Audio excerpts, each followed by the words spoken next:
Oh, my head hurts. Your head hurts. Oh Oh, no. Are you about to go rogue on me? what's happening? Dang. You said you're going to act a fool tonight. You were absolutely I'm not gonna kidding. I'm at the fool tonight because I love this episode and I Oh, was that's a good right. episode. We were right. We were right. We were Well, right.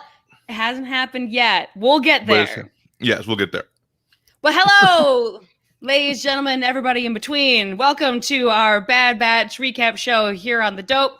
I'm Kat or Catherine, whatever you'd like. This is my co-pilot over here, Maui Jones. I know, I'll figure this out one day.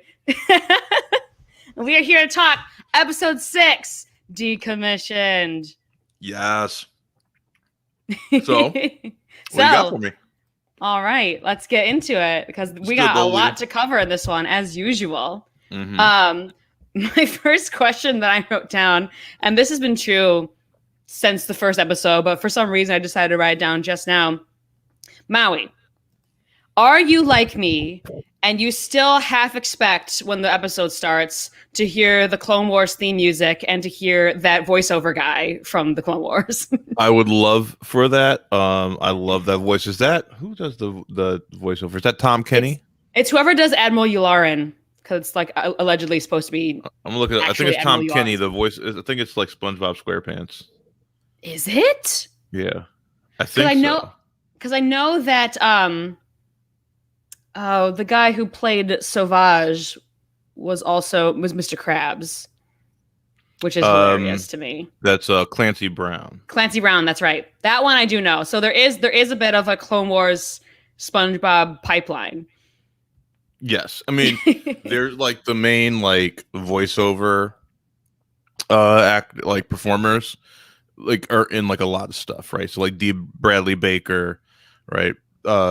Is in like Avatar: The Last Airbender.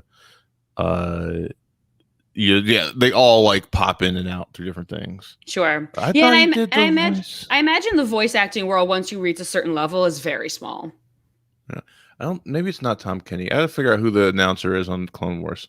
Who is the announcer on Clone Wars? You keep talking while I look this cool. up. So where we left our heroes, they are still on Ord Mantell, and they are still hanging out with Sid in that sleazy, bar type place. And we meet them with Omega, and she is trying to operate her bow thing. And honestly, shame on me, I did not look up what that bow weapon is called. But she is. It is badass. It's Tom Kane. It's not Tom Kenny. It's Tom Kane. Okay. Who does Yoda as well. Oh, okay. That makes sense. Mm-hmm. But anyhow, Omega is trying to figure out her steampunk bow and arrow thing, which is dope as hell. Yeah, I thought that was a really fun opening. I did too. And I like how Echo was the one this time that kind of gave Omega a little like parenting moment. Yeah, they're all taking their turns. Right. I think that's sweet. I like that. Yeah. And I really like Rhea Perlman's character. Yes. Yeah, I know. I turned to Kevin, who was the one who figured out it was her. I'm like, your girl's back. Mm-hmm.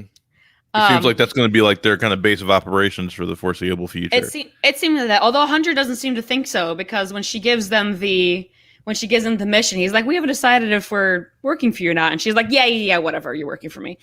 Mm-hmm.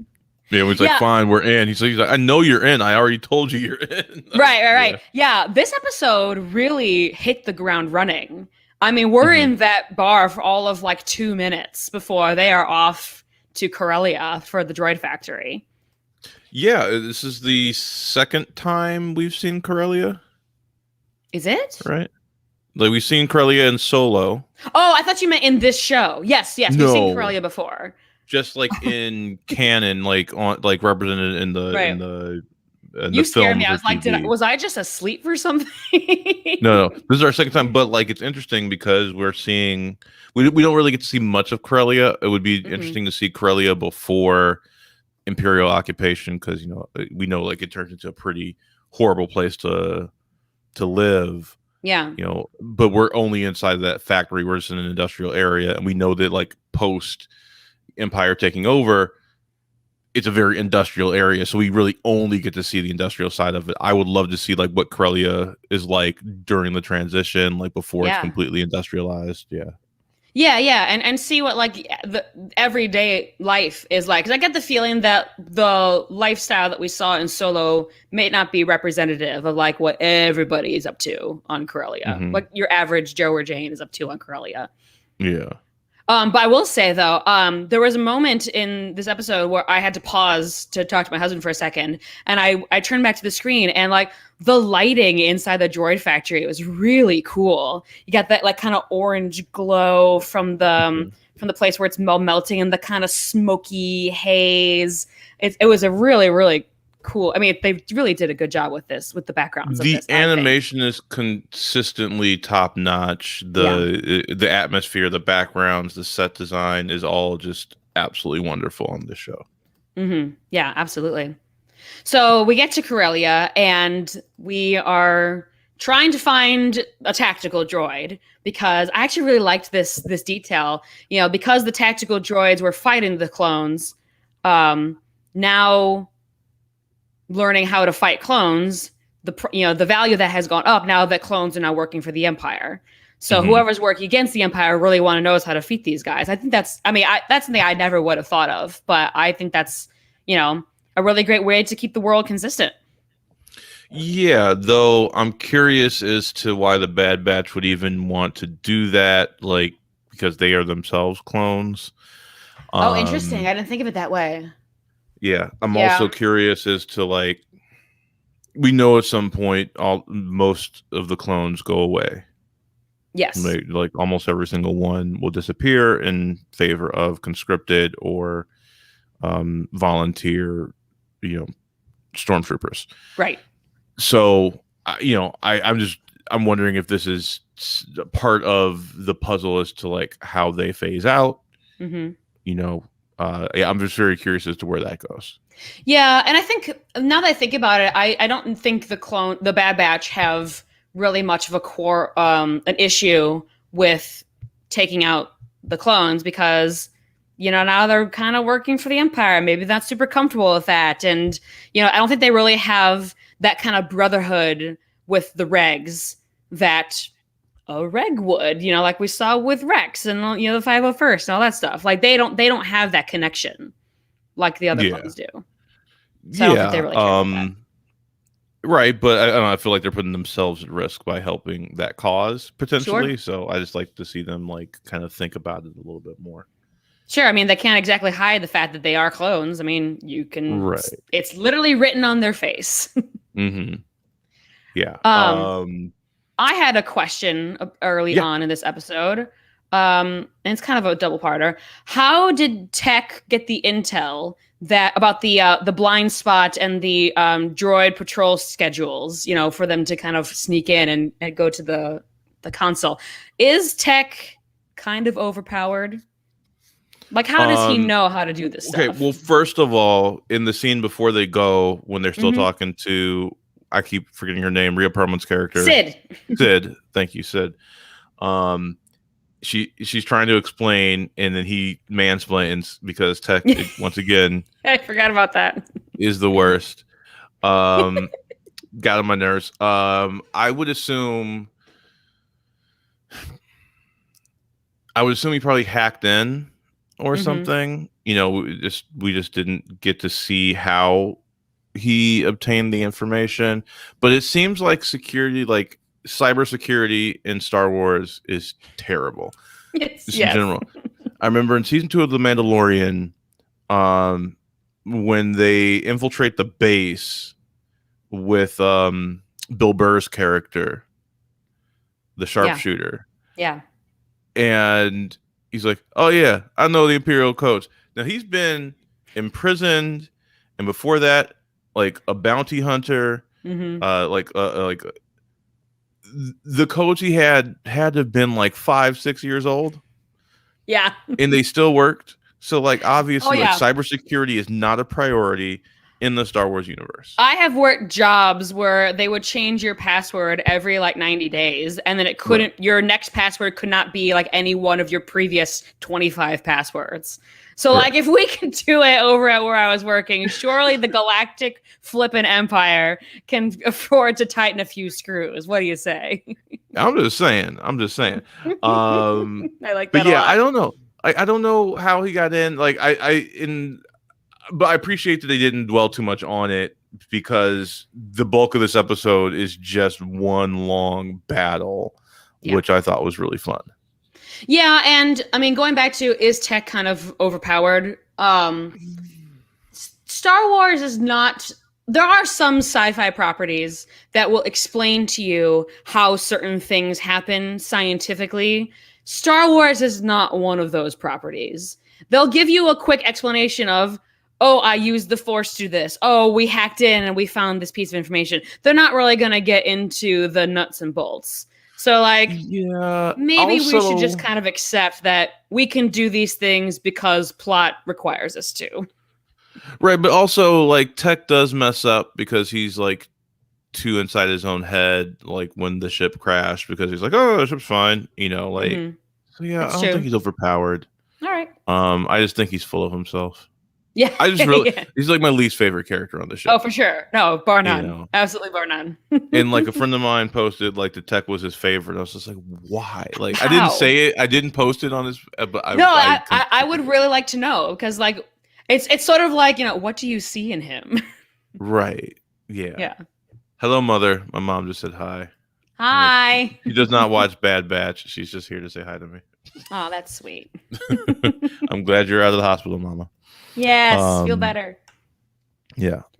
Yeah. So The very action quickly, though. Yeah. Oh, yes. yeah. Go ahead. No, it's good. I really like, so once the action starts and we are into the plan, we are hitting the ground running.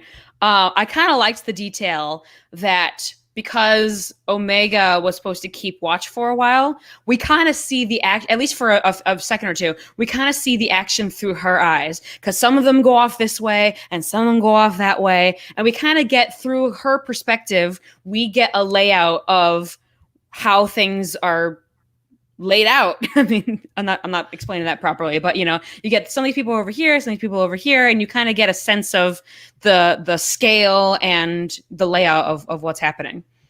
Yes. What I also appreciate about that scene, we're seeing the further integration of Omega into the Bad Batch as a team member. Now, instead of telling her to stay on the ship, she's on the mission with them, but she's the lookout. Yes. Right. So she's still training, so she's not allowed to get really in the thick of things, but she did prove herself on the last mission. Mm-hmm. She's the one that actually got the piece that they needed. Mm-hmm. Right. So in the first place, yeah. Yeah. In the when they did the piece for the ship that they had to retrieve, right? She's the one who got that. Yeah. She's their fetch quest person. Right. So it's interesting to see her being integrated into the team, and like they're at least trying to show that she's being trained, which I appreciate. Yeah.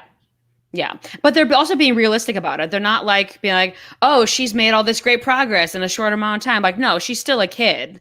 Like, she's doing her best. But in the end, she's not going to grow leaps and bounds within the space between one episode and another. Yeah. She'll grow somewhat, surely. We want to see progress. We want to see some difference, but she's not going to like all of a sudden be like an amazing warrior. Right. I just hope that they do accelerate it a little bit, because right now every mission, then she's a liability.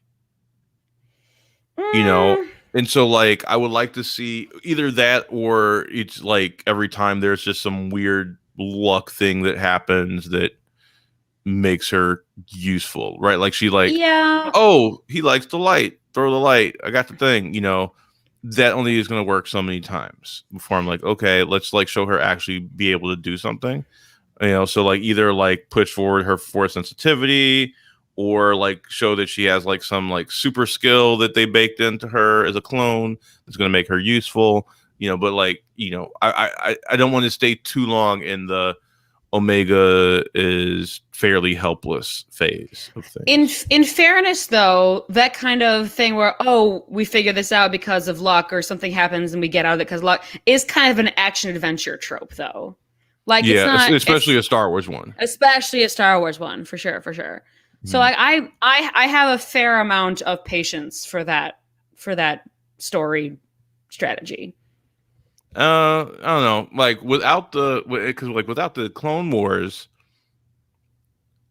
I would have never seen textual evidence. Like if I was just going by the movies, I would never had textual evidence of Anakin being some great pilot.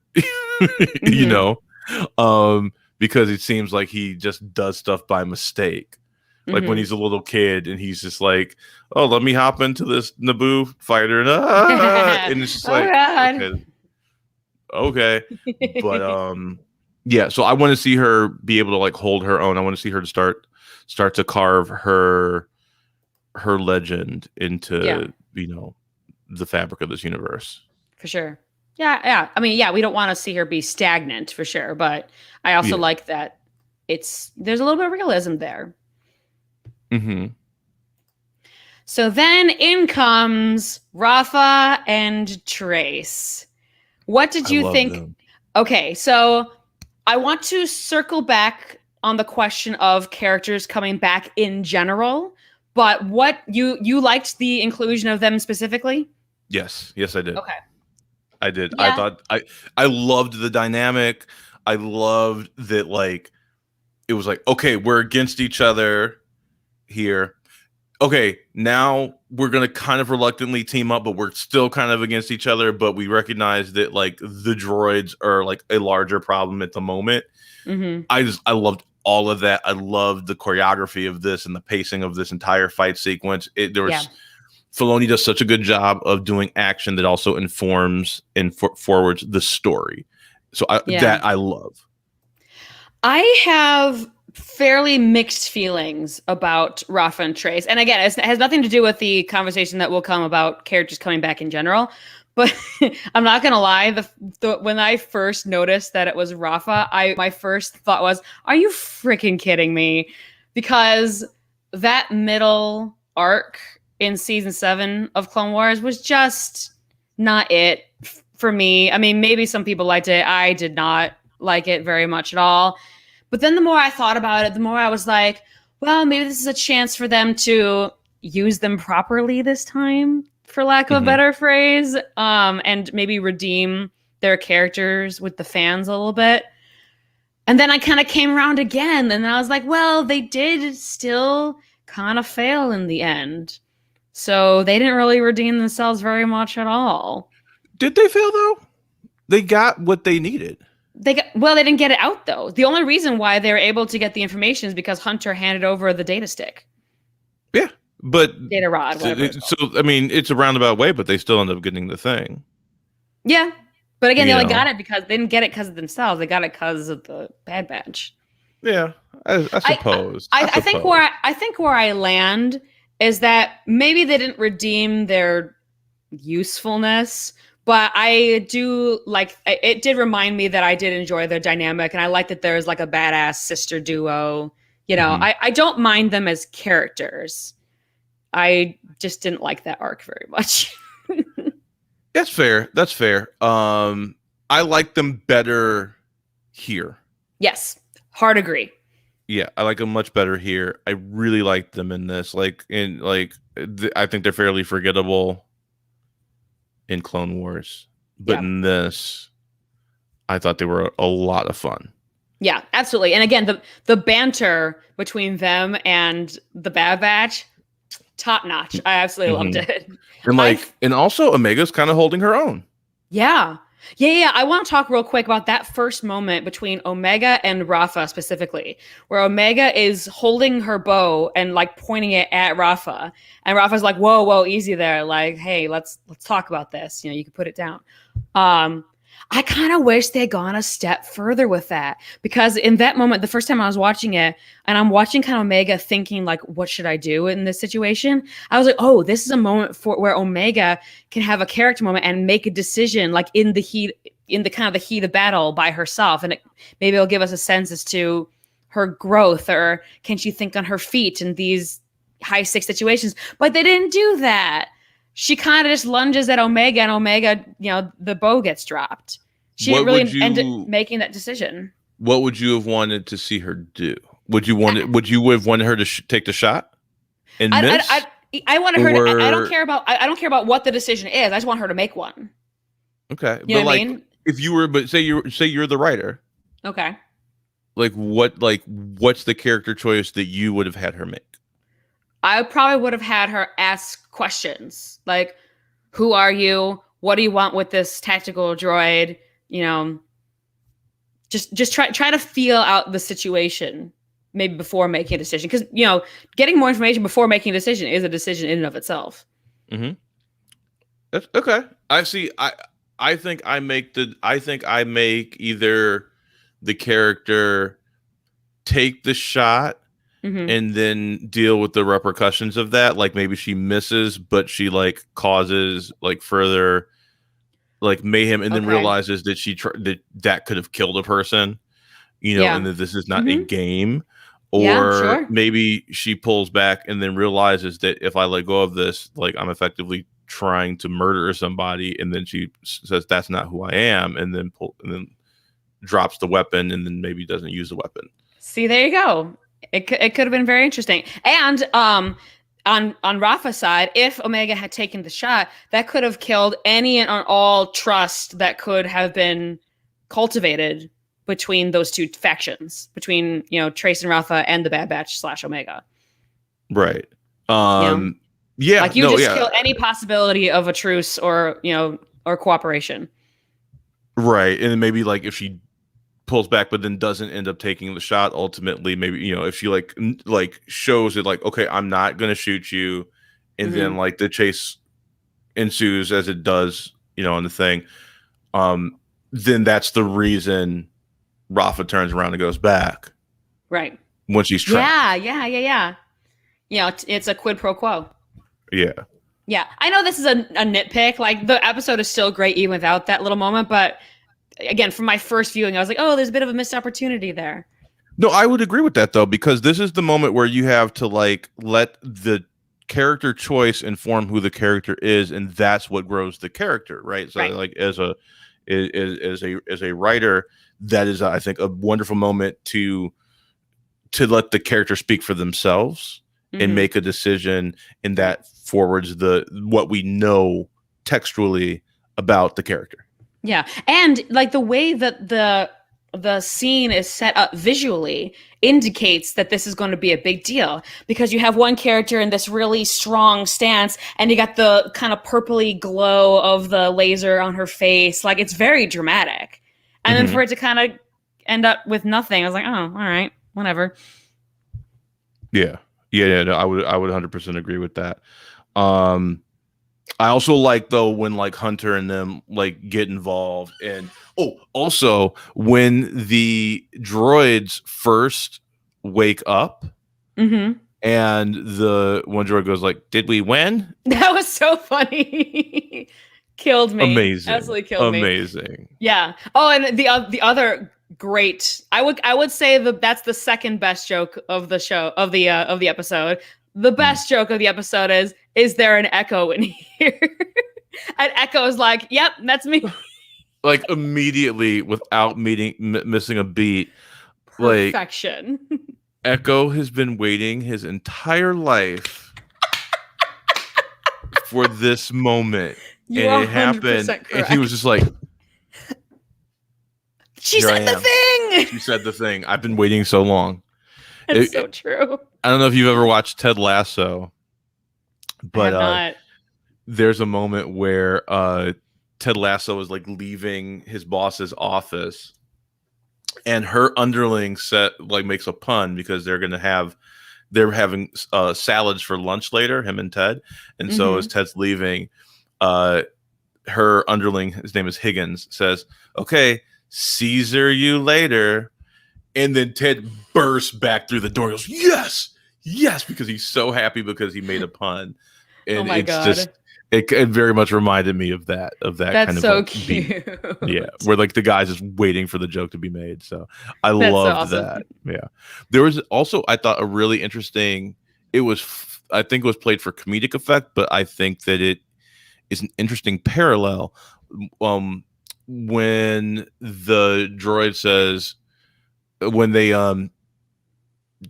change the control the tactical droid to take over the regular droids, and they're like, oh, we're shooting at them now. Orders are Orders orders. are orders, yeah. A very interesting parallel to what is happening right now with the clones, because the clones aren't that far off from what the droids are now. Yeah. They're just like And flesh-based droids. well, not only that, but you've got Wrecker who's dealing with the own demons in his head, and he's been saying, good soldiers follow orders. It's Are definitely we there? definitely a parallel. I Are we think doing we're this? oh my gosh. Okay, I have in my questions, how hard did you freak out when Wrecker was starting to struggle? I freaked out pretty hard. Now I watch this at like 5 a.m. on Fridays usually. So I get up early in the morning and I watch it first thing. Oh, bless your heart. And so like I'm very quietly freaking out. I'm like freaking out because like he hits his head again, and I'm like, oh no, another concussion, and then but then he starts going, I'm just like, wait, no, I think there's something more. And then when he falls to his knees and he starts saying, good soldiers, I'm freaking the F out. Yep, absolute same. And Wrecker is baby. I love Wrecker. Don't take my Wrecker from me. Don't make him evil. Because I'm thinking in the bigger context of what's going on, if Wrecker flips sides in this moment when they're already under fire, like they're gonna at the very least capture these guys, because Wrecker is a force by himself and they're already under fire.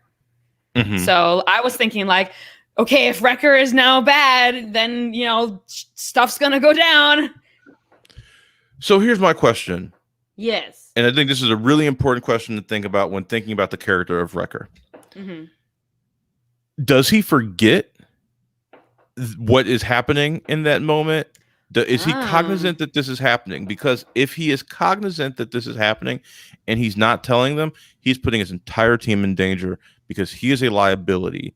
And I'm wondering, does he know what is happening when he's having those episodes? Right. Because we've never seen, at least that I know of, a clone come back from their mind being flipped after Order 66. Right. So we don't know if they would have any memory of that. This is uncharted territory as far as I know. Right. I don't think he remembers. I think he does. Oh, really? I think he does. Because they'll be like, "What's wrong?" He go, "Oh, it's nothing. It's nothing." But he sounds concerned. Like I don't believe him when he says it. Well, you can be concerned, be like, something just went down. I don't know what it is, but something weird is happening. I don't know. I don't think he knows specifically because if I recall correctly, and I'll have to go watch a third time, he starts saying "good soldiers," and then he blacks out because there are 2 police droids that were firing on him, and they're like, "Oh, well, he's gone. We're gonna peace." So he conks out. Which makes me think that he's got 2 brain cells to rub together in the first place. Like he's not going to remember what he said right before blacking out. That's just my take on it. You could absolutely be right, but I don't know. And I don't know if you catch it, but when they're in the cockpit about to leave with the data stick and Rafa and Trace, he's still kind of holding his head a little bit. So it could honestly go either way. But my first instinct is that he doesn't remember. Yeah, I just don't know. Also, this base had a ton of like security. Right. Like that was like a whole ass army. Yep.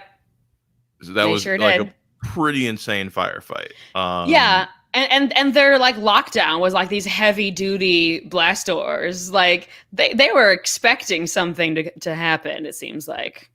Yeah. And Though I will say I really liked when everyone kind of teams up. Mm-hmm. Yeah. Oh, Right? that's great. When the twins and the batch like all team up. They're like, oh, well, we can, hack into the tactical droid and turn the droids against them. We'll have our own army, but then it doesn't work. And then Tech and Echo, kind of do the rest of the work. Excuse me, Techo. Apology. I knew you were going to say that as soon as I said it. I knew that was going to happen. I'm sorry. Techo. I really liked the teamwork in there. And that's where what I love the best is when we see like how the batch effectively works together using each of their particular skill sets. Yeah. Is where absolutely. They excel. And there were some really cool callbacks to Attack of the Clones specifically because we are in a droid factory. Mm-hmm. So like some of the sound effects were the same. Some of those sounded familiar. And you got Omega who's stuck on the conveyor belt and about to go on the molten lava thing. That's another callback to Attack of the Clones. And also a callback to a Clone Wars episode where Obi-Wan is stuck on the conveyor belt and has to rely on Satine to stop things from going down. And they're kind of arguing back and forth. I ship them so hard. But anyhow, moving right along. And it seems like getting stuck on a conveyor belt seems to be like it's becoming a Star Wars trope. That's happened at least 3 times that I can think of. Question: how long is this season supposed to be? Do we know how many episodes we're supposed to get in season 1? Oh my gosh! When I was rewatching it today, I was like, I need to look up how many episodes. You know what? Okay, hold up, because IMDb will tell you how many episodes there are. And this is why I asked. Right, so while you looked that up, I'm going to pose my question. Please. Have we gone too long without seeing Crosshair? Yes. Oh, absolutely. I am dying to know what happened to Crosshair. I feel like he's not getting enough attention, and I feel like because he's part of the batch, I feel like every episode we should be seeing what's happening on his end, and I feel like it's been way too long without Crosshair, and I don't know if that means that when he comes back, it's going to be in a really disastrous way, and they're just holding that to for a mid-season, we're going to just blow everything that we know up. Yeah, that could absolutely happen. There are going to be 16 episodes this season. So our season finale will air on August 13th. Okay. And 16 episodes, that they're only counting the first episode, which is triple length as one episode, right? Yes, okay. Correct. Because then Cut and Run is episode 2. Okay. So in that case, there's still a fair amount of track left. Yeah. But I feel like we have to see Crosshair in the next episode. Soon. If not the next episode, then maybe the one after, because you're right. Because he's technically a main character. I mean, it's called The Bad Batch. Right, but we haven't seen him since episode 2. Well, I've got we haven't really checked in with him. We didn't see him in Rampage. Yeah, we haven't seen him since episode 3, Replacements. Because episode 4 was the one with Fennec. We didn't see him there. Episode 5 was the one with the Rancor. We didn't see him there. So it's been episode 3. So episode 1, we see him. Episode 2, do we see him in episode 2? Don't think so. So we see him in 1 and then in 3. 3, yeah. Yeah, because 3 is the one where they go to Saw Gerrera's camp. Maybe at the end of 2, and then 3, we see him go on that mission with his new squad. If he was in 2, it wasn't anything substantial. Right. So I don't know. For me, it feels weird that we have not seen him yet. For sure. Well, now that we've gone through a lot of these, I would like to talk about characters coming back now. Not just Ruff and Trace, but as a whole. Yes. Have we hit critical mass at this point?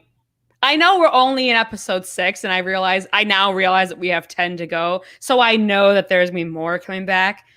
But we know Rex. It's a matter of time before Rex shows up. It's a matter of time before we get Rex. Absolutely. Right. And it wouldn't surprise me. It honestly wouldn't surprise me if we got Ahsoka, considering that an Ahsoka series is also coming out.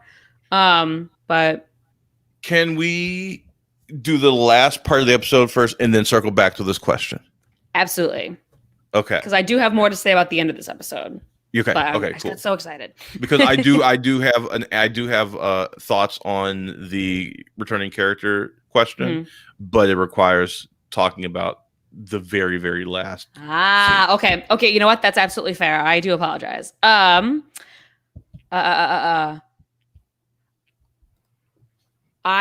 was a little moment, and I'm not sure if you caught it, but when Rafa is talking to Hunter, and she's like, I thought all your clones, worked for the Empire. I thought all your clones were all the same. And Hunter says, not all of us. We're different. And then Rafa says, yeah, I've heard that before. I was like, she's talking about the Jedi. Oh, so I thought she was talking about Rex. Was she talking about the Jedi there? I think she's talking about the Jedi because of her backstory with her and Trace. So her backstory with her and Trace is that her family got caught in the crossfire of when the Jedi were trying to complete some mission, and Luminara was the one who was like, hey, peace be with you, I guess. Like, they don't really have such a great impression of the Jedi. That's why they're kind of iffy on Ahsoka, because they're like, oh shoot, like, you're one of them. Good catch. Yeah, no, that makes sense. Yeah, it's definitely about her experience with the Jedi. So, like, sure. props to whoever wrote this script, because you're including these little moments, and I appreciate them. Yeah, no, that's good. That's a very good, subtle bit of world building there that calls back, for sure. Yes.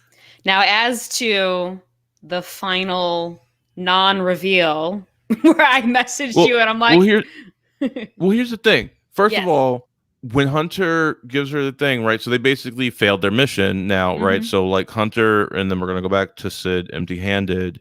So I'm curious to see what happens there. If she's just like, oh well, we'll get him the next time, or like, is she gonna have pissed off buyers? Like, was there gonna be fallout from that?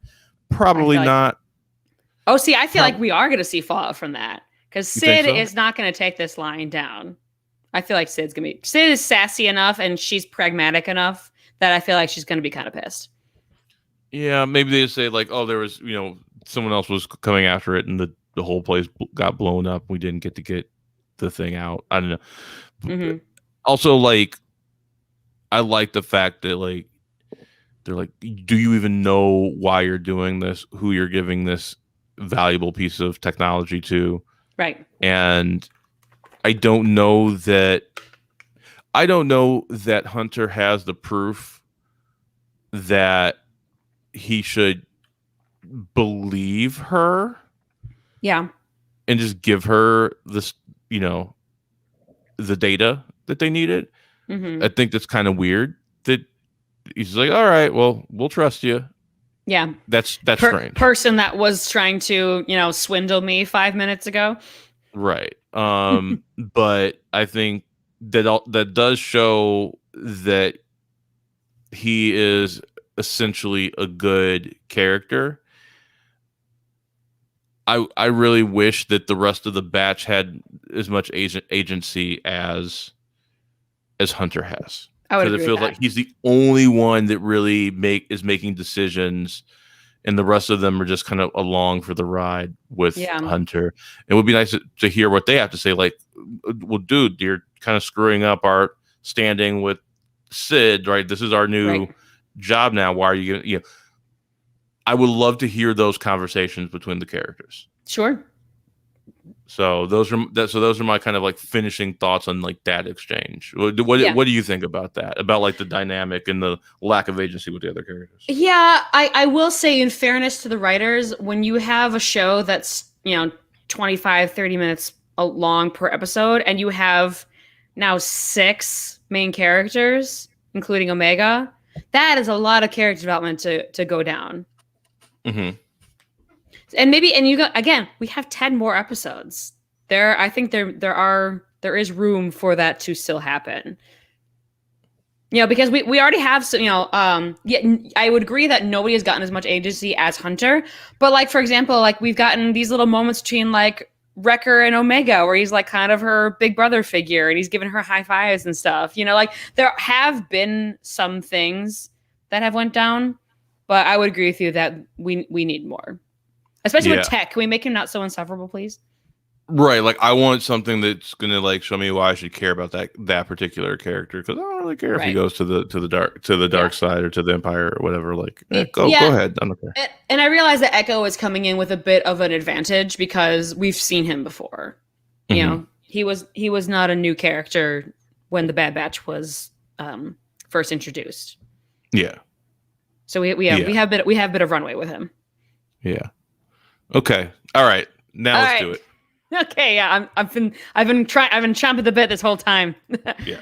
So the description that we are given by, I can't remember if it's Rafa or Trace, is, quote, "Our contact need that information to fight back against the Empire. They're trying to help people and make things better." And then we get the shoulder of somebody who and then when Rafa is talking to the hologram, she says also, quote, "It was a squad of rogue clones, and I thought you'd want to know." Yes. So regardless of whether or not you believe Trace or Rafa saying, I don't know, again, I don't remember who it was, that whoever the contact is one of the good guys fighting the Empire, regardless of whether or not that's true, whoever that is has some sort of connection with the clones, which narrows down our field significantly. So who are your most likely people? I mean, the first that comes to mind would be Rex, because I mean, you and I have already said, even in this episode, like it's only a matter of time before he comes back. However, if you I don't know if you took a look at that shoulder pretty close, because I sure did. Yeah, it looked a little robish. Looked a little robish. It looked a little. I think it's Bail. You do? Okay. It looks like Bail Organa's like shoulder wrap around tunic. That's what I thought it was. See, that's interesting because that kind of wrappy tunic like immediately read Jedi to me. I thought maybe it was Obi-Wan. I could. That's a possibility too. The way it's draped on the shoulder, because Bail wears roby type things as well. Oh yeah, it looks similar to Bail's like shoulder tunic type of thing. The way it drapes over the shoulder and cuts over. But does Bail have that strong of a connection with the clones?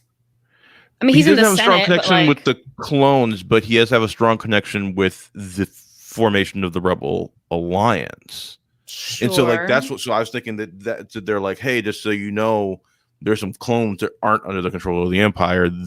I thought this was important for you to know. So like that's what I was thinking. So who's the Jedi you're thinking? Obi-Wan. So okay, Obi-Wan. Okay. Now what about Ahsoka? I mean, no, well they said he. They use him pronouns. Contact. No, this is they're trying to help people and make things better.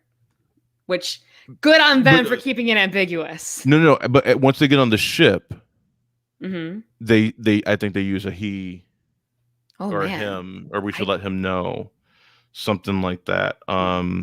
Yeah, I'm pretty sure they say something to that effect. So I'll scrub through real quick. But yeah, please do, because I got those two quotes I said before that don't have he him pronouns, but maybe there's something I missed. Yeah, so interest, because again, that would narrow down our field even further. Yeah, that would take out Ahsoka. That would take out Mothma. Patch him through R7. Patch him through R7. That's the exact line. Good catch. I did not catch that. Well done. Yep. So it's definitely a male character. So it takes out Ahsoka. Takes out Mon Mothma. I was about to say that takes out Padme, but she's dead. Sorry. Yes. She died. She died of a broken heart. She gone. But anyhow. because fuck her kids. No, her no, man left her. that is not what happened. Palpatine Whatever. was stealing her life force. That is a hill I will die on. Palpatine was stealing her life force. Yeah, he was stealing her life force to prop up Darth Vader. Darth Vader was gonna die. He's like, nope, and I'm taking her life force and I'm putting in Anakin. That sounds like some headcanon to me. Oh, it's from an article that I read, but they gave me enough evidence that I wholeheartedly believe in it. 100%. There is no textual evidence of that. Yes, there is in that film. All right, you know what? After this is over, I'm gonna find that article. I'm gonna show it to you. I will make you a believer. I'm gonna convert you. I mean, anything's better than what they did, so that's fine. Oh, absolutely. And maybe that's why I'm so desperate to find an alternate answer. Yeah. So now to circle back to your question about returning characters. Yes. Yeah, I think it's a bit much. Yeah. Mm-hmm. Even though I liked Rafa and Trace in this episode, I thought they were great in the episode overall. Yeah, there's way too much. And I get it. This is a sequel series to the Clone Wars, so of course we're gonna get a lot of Clone Wars stuff. Yeah. But eventually you make the world smaller than making it more expansive. You know, maybe bring in characters that are in the Star Wars universe but aren't specifically from the Clone Wars. Mm-hmm. You know, which might be hard to do because they use like everybody in the Clone Wars. Oh, and the Clone Wars is also so popular. Yeah. Like I can't deny that I cracked a smile when the droids came back and I got to hear those goofy ass voices. Like that makes me happy. I like that because I'm a fan of the Clone Wars. Yeah. Did we win? I don't know how old.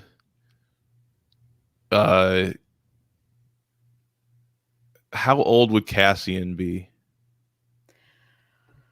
here? Like probably a kid, right? Like maybe we could see like the incident that Cassian refers to when he was a kid, when he got like, like 6 years old. I've been in this fight since I was 6 years old. Yeah, so like maybe we get to see like 6-year-old Cassian. Like that would be cool. Like I'd be okay with that over like a lot of these like stuff that has significance. Yeah. Yeah. Like I don't mind having Saw Gerrera. I don't mind having Tarkin. You know, like these figures that like, yes, it absolutely makes sense that they be there at this Rise of the Empire, you know, first rumblings of rebellion sort of moments, because of course they'd be there.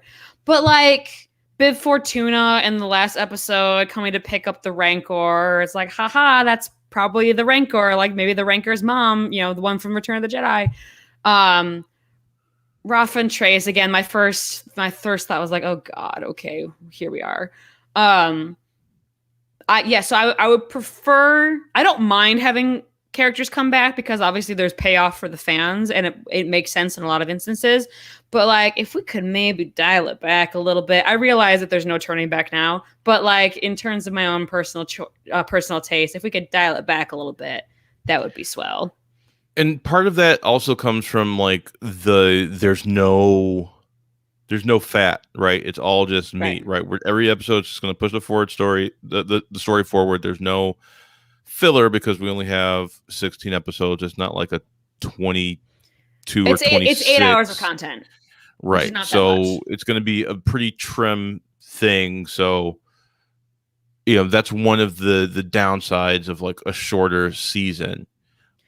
For example, I'm a big Avatar: The Last Airbender fan, and part of the wonderfulness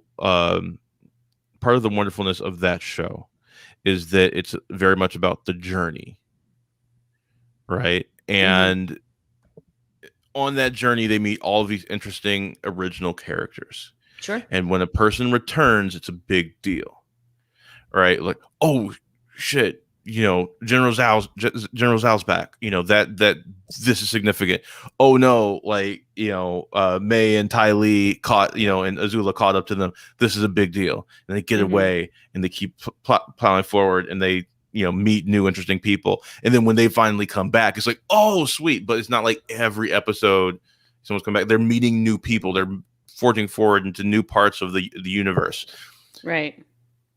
Then in Legend of Korra, which is 13 episode seasons. Now there's no room for the journey on that show, right? Everything is just like, no, we have to plot. We have Yeah. to push the story forward, and you don't get to actually live with the characters. And that's Sure. for me is the advantage of television, that I get to live with these characters. Yeah. With this kind of show where they're on the run, like I want to see them in some no-name planet that like may never come back again, or maybe it will, and not in the way that they do on the Mandalorian, where it's just like first half of the season you're going to meet A, B, and C, and then the second half of the season you're going to meet A, B, and C again. Like not that, because that's it's just too quick. It's just like, okay, I met them, now I know I'm going to meet them one more time, and that person's going to go from being a bad guy to someone that's going to help Mando or something like that, right? Like not like that. More organic, just like I'm exploring through this world, and then eventually I'll cross paths with these people again, but it's much more unpredictable. Right. Yeah. And going back to a previous point that we made, I think it kind of sucks to be. Ooh, someone just the buyer is Rex, and I hope they don't do that. Give us someone new. Agreed. That'd be really cool if it was somebody new. Yeah, and I feel like going back to a previous point, we're spending time with all these characters that we already know, and we already know what happens to some of them, Saw and Tarkin and all that stuff. And we're completely neglecting Crosshair. So we're spending time with all these side characters that don't really matter that much. And we're completely neglecting a main storyline of a title character. Also, we're also neglecting the people that he's with. So now I'm not going to have time to care about those people or have any sort of investment in those characters. So I won't care when they die or when they shoot one of the other. Like I won't have any attachment to those characters either. Like I need to see what they're doing. I need to be invested in them. I need time on both sides to see what is happening so that I can care about everything in this world. Yeah, like that elite strike team that Crosshair was leading in episode 3. Like, who knows if we're going to see those guys again? That could have been a cool little, side storyline. Do they turn on him at some point because he's too harsh? There's meat there that could be explored. And again, maybe we'll get back to it, but it's episode 6 and we haven't seen him in 3 episodes, as we previously stated. So there's some missed opportunities there. I had a point and I forgot what it was. Anyway. Well, this might be indicative of a larger problem with this new format that they're doing. Yeah. Because I feel like I had similar problems with WandaVision, and I had similar problems with Falcon and the Winter Soldier, where because the seasons are so short that I don't have time to stay with the characters, and I just don't end up caring about things, and there's some things that just get ignored or just get underserved because they just don't have the time to invest in it. And that's how you end up with, what's the secret about, Quicksilver being in WandaVision? There's no secret. He's just some dude named Ralph Boner. Yes. Oh my gosh. And it was such a big deal to the fans when he came back. Right. Like they could have made that this mind-blowing revelation. They're like, nope. Just kidding. Yeah. So, yeah, I don't know. Like 16 episodes is more. That's true. So hopefully it's a bit better, but it feels like every episode we are going to have some sort of callback to a Clone Wars character or to someone else from the canon. Yeah, I remember what I was going to say. It kind of sucks because in the beginning, maybe like episodes like 1 through 3, when we would be doing these recaps, we were so excited to see some of these characters. Because like, and even some of the ones that like we thought maybe were like when we were talking about that elite strike team that Crosshair was leading, like, oh, that one soldier looks, suspiciously like Sabine's mom, maybe that'll be something, there are all these, they meant something then because, if you're including so-and-so, like it's got to mean something. And now we've gotten so many that's like, oh, it really doesn't though. Right. It's just let's do this callback. That'll be fun. Yeah. It really, again, in fairness to the writers, gotta play devil's advocate. In fairness to the writers, bringing back some of these characters is kind of a shorthand. You don't have to create something new. And you see Rafa, you see Trace, you immediately know who they are, what their backstory is, what they're after, et cetera, et cetera. And when you have only 8 hours of content to get through. You know, that's I could see why they'd want to shorten things up a little bit because you don't have time to delve through every side character's backstory. If they already have an established backstory, then you just skip all that. See, I would counter that, and I would say like a cameo like Rafa and Trace is less egregious than say a Bib Fortuna or a Luke Skywalker, or like Well, we're not those, gonna get back into that or again. or even a Kanan Jarrus. Oh Like yeah, Kanan. those are big cameos of like big touchstones of the Star Wars universe. So Rafa and Trace are minor characters in the 7th season of an animated series, right? They're not like big characters of the canon. I see. So let me see if I get this right. So your issue is bringing back big characters like a Luke Skywalker too much. You don't care if it's like a little mini, side character like a Rafa or a Trace. I still think it should be used somewhat sparingly, but yeah, I think those are I think those are like the cool things. Like, oh, that's cool. This world's interconnected. Versus like, oh, Luke Skywalker's always going to show up at some point, or oh, great, Yoda's going to show up again, or like those bigger touchdowns. Even like Bib Fortuna's a little too close to Jabba the Hutt, right?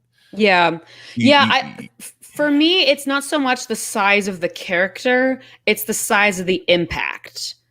Like it did. I know we went through this last time. I loved the Luke Skywalker reveal in End of Mando season 2 because it really meant something. There was impact there. The reason why Bib Fortuna bothers me is that like you could have replaced him with any other scumlord, and it would have had the exact same impact. And I wouldn't have rolled my eyes as hard. Like you didn't have to. You didn't have to. Fire that bullet, and now that's you can't take it back. You know what I mean? Mm-hmm. Yeah, no, I could see that. I could see that. I still don't like the Luke thing just because like I did it first. It's like it's just a really cool moment, and the more I thought about it, the more I was like, oh, that's weird. That's very in the way he comes in because he's so much more powerful than everybody. It's real Deus Ex Machina, right? So it's like I don't know. It's just like he's cutting through those droids so easily. It's just like, okay, what's the point when you have someone that powerful? Well, again, as we talked about last time, that was really more to redeem him for those of us who were not huge fans of Last Jedi. But anyway, it was that is a hill I will die on. That was more about the meta context than it was about that. I would love to, okay, and it's funny because we've already established we've hit critical mass with characters coming back, and then I want to see Cad Bane. I'm like, yes, me too. But that's a character that's not like, I mean, he's big in the animated series, but like within like the larger Star Wars oeuvre, like he's not like that major of a character. So I think there is a threshold of how big of a character is it. Like, don't bring Mon Mothma into it. Don't bring a Yoda into it. Don't bring a Luke into it. Don't bring those characters to it. But these smaller characters that mean something to this specific part of the universe, I'm okay with them coming back. Not necessarily every episode. Also give some space to create Sids. Give me more Sids. If there was a bit more of a better ratio of that, like if I knew who those 3 doofuses in the bar that were betting on her shooting her crossbow, like if I knew about them, like make that like an analog to Cheers so that I know everyone's name in that bar, right? And like this is where they hang out, and like the big like slug dude is like Norm, and everybody knows him. See, that's really interesting because again, you're staying consistent with your idea that you want smaller characters to have a bigger impact. You don't want to see a Yoda or a Mon Mothma or a Luke Skywalker because we've seen that. Whereas I'm okay with Cad Bane if you can't just substitute another bounty hunter and you get the same thing. That that was my issue. Yeah, again with Rafa and Trace, I'm like, you could have subbed them in for anybody and it would have been the exact same story. I think what it comes down to is I know everything that Luke has to say. Mm-hmm. Right? I know everything that a character of that size in the universe that has been used so many times, I know everything he has to say. I know his voice. I know his motivations. There's nothing for me to learn about him as a character. Yeah. bring in smaller characters that I've only seen little bits and pieces of, a Rafa, a Trace. I can still learn more about them. I can Yeah. still be excited about that because there's still more to know about them. Well, When you bring in and all these super established characters, that's nothing except for fan service, right? There's no expansion of it, which is why I like Luke in Last Jedi, because now I'm learning something new about him. I'm learning who he is after he finds out that the thing he believed in is bullshit. Now I get to see Luke as a broken man, right? So like when you have something more to learn about the character, that's interesting. If you bring Luke into this, like, like say you're like post Jedi, pre Force Awakens, and you actually get to see the disillusion of Luke. mm-hmm. That's interesting. Yeah. I get to learn something about the character. We're going to keep coming back to this, aren't we? Probably. Yeah, probably. because he is the main character of the Star Wars universe. Yeah. So if you're going to go back to that, you have to show me more. You have to show me something new. Well, and frankly, to your point, Cad Bane's a really cool character. Like that guy is just fun to watch. I'll watch that guy do anything, to be honest. So bringing him back, even if I feel like we've kind of hit critical mass on bringing characters back, I don't care. I want to watch Cad Bane fuck some people up. That's entertaining to me. Like I don't care. Yeah.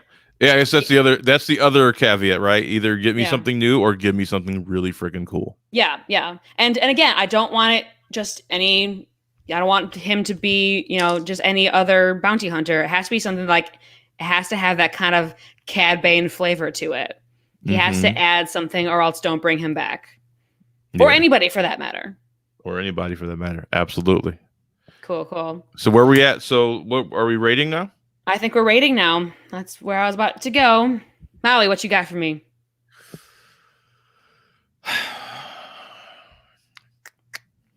So I'm going to knock this episode a bit because of like those things. Like I really dug the pacing. I really dug the episode in general, but I'm going to start deducting points from it every episode where I don't get a Crosshair update. Interesting. Okay. Is it going to be a full point? If I don't get across, I don't know if it's a full point, but it's getting knocked on that, and it's getting, and I will say that while it informed me about, gave me good character information, I don't know how happy I am about how it drove the story forward. I'm okay if it doesn't drive the story necessarily too far forward, but it felt like it was trying to, and I felt like it didn't do the best job of it. So I'm going to give this one, I still think it's a solid episode. I'm going to give it a 3.5. Okay. So I think last week I gave episode 5 a 3.5, and I liked this better than the last episode. So I'm not going to go lower than a 3.5.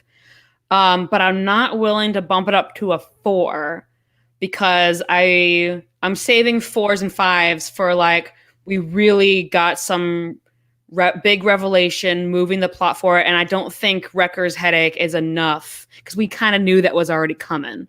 So I'm going to give this, but I still like the action, still like the pacing, still like the art. There's still a lot to love about it. I'm going to give it a 3.75. Okay. I'm okay with that. One day we'll finally like sync up on our ratings. I know. I think we both gave the first episode a 5 out of 5, and I don't think we've been in sync since. I don't know that I gave it a 5. I think I maybe got to give it a 4.5. Did you? Okay. I think I gave it a 4.5. I definitely gave it a 5. Thomas said something when we were reviewing WandaVision that stuck in my head, and so it's been hard for me to give anything a 5 since then. Okay. That like nothing is perfect. Well, okay, Thomas. No kidding. Yeah. So I think my 5 has to go to like a really, really special episode. So I'm not gonna never give something a 5, but it needs to really blow me away. To be fair, I think giving the episode 1 of 5 is still valid because it was long. It was longer, so it had time to really delve into things. Of course, the first one, so it's that that newness, the new car smell of TV shows. Yeah, And I love that. I you love had finding a new show. exactly, and you had Crosshair turning. That was a big surprise, and you saw Kanan. There was enough to love in the episode that I am still confident in my 5 out of 5. Why would you say that? How dare you? How What's wrong with you? freaking dare you? I mean, it's coming, Oh my but God, no. how dare you say it? Don't put that juju out Wrecker is baby. I can't. there. Like, yeah. I'm gonna need a little Wrecker. If Funko, if you're listening to me, I require a Wrecker Funko Pop. Please and thank you.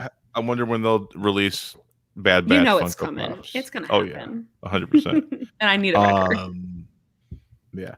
So we have to figure out when we're gonna do our Star Wars watch along. I really want to go through all the movies, dude. For real. I really want to do like a commentary on each movie and talk about all the various plot points, 1 through 9. I'm ready. I've been rehearsing this commentary in my head for decades now. Now, here's the question: do we go in chronological order, or do we go in release order? Release order. That's not even a question. OG trilogy, prequel trilogy, sequel trilogy. Yep. Yeah, because it was released in a certain way, and I also recommend this for anybody who's watching Star Wars for the first time as well. Because it was released in the way that it was, they assume that you already know certain things when they give out new information. That is the exact thing I said to my friend when he asked me what order he should watch with his kids. I said, you should watch it in release order. Yep. Because there's certain things that, like, I think he was asking me for MCU. Okay. I said, watch it in release order. Because if you don't watch it in release order, there's certain things that happen that have significance that won't have significance. Right. If you watch Captain Marvel first, it's not a big deal to you about Nick Fury's eye. Right. It's not a big deal to you that Coulson is there. Yeah. The only reason that is interesting is because Coulson died in Avengers, and now we finally get more Coulson content. Which I am very pro. I love Coulson. Yeah, and similarly, I love film Coulson more than like Agents of S.H.I.E.L.D. Coulson. Agreed. And similarly in Star Wars, I mean, it's everything from the biggest twist in movie history to little jokes where, like, you know, when Obi-Wan's like, Anakin, I got the feeling, you know, why do I get the feeling you'll be the death of me? Like, that's only funny if you know that Vader kills Obi-Wan. Right. But like that line has absolutely no kick to it if you don't know that yet. 4, 5, 1, 2. Okay, I've heard of this. Isn't this called the Machete Order? What is this order? What? It's called the Machete Order. Even makes sense? I don't know. 4, 5. So 1, 2, New 3, Hope. 6. So New Hope. So I think the idea here is you get the big "I'm your father" reveal, and then you get the backstory, Anakin's backstory, and then you get the culmination of Anakin's character arc in 6. Okay, he said I don't like it, but I think that's the justification. Oh, Machete eliminates one. I love Phantom Menace. I will defend Phantom Menace to my dying breath. I don't care. I love that movie. So that's why there's the one in parentheses, I guess. Okay, so 4, 5. Skip 1. Skip 2, 3, 1, 6. 2, 3, and then 6. Yeah. So now you get all the information about Anakin before you get the finale with Vader. Right. That's so interesting. Before you tie up Vader's / Anakin's story arc in 6. Huh. I still don't like it. Yeah. I know there are people who swear by the Machete Order. It's not for me. Why is it called the Machete Order? I don't know, because it cuts up the order. No, I really have no idea. Interesting. Okay. So we do those 3 trilogies. What about the Star Wars, the Rogue One and Solo? Yeah, the Star Wars stories. What about those? That's the question. because they both take place between 3 and 4. But I feel like, I mean, if we want pure release order, we just watch them when they are where they are in the order. Right, which would be post Force. So it would be Force Awakens, Rogue One, Last Jedi, Solo, Rise of Skywalker. If it's release order. I feel like release order should have an asterisk on it for Rogue One and Solo. What I would do is I would go through the Skywalker saga first, all 9, and then do Rogue One Solo. Okay. Because those are entities in of themselves. Those are self-contained stories. And the Skywalker saga is allegedly one long continuous thing. Okay. I'm okay with that. I'm okay with that for sure. Agree. Agreed. It's gonna happen, all folks. All right, y'all. We're logging off here. Tune in next week. We're both like super busy. We'll try and get up our next one as soon as possible. But ASAP. I just wrote a book. She's in 2 shows. We got a lot going on, y'all. Yep. We'll get them up as soon as we can. But we care about you. We care about Star Wars, and we'll get it done. By golly. Yes. Absolutely. All right.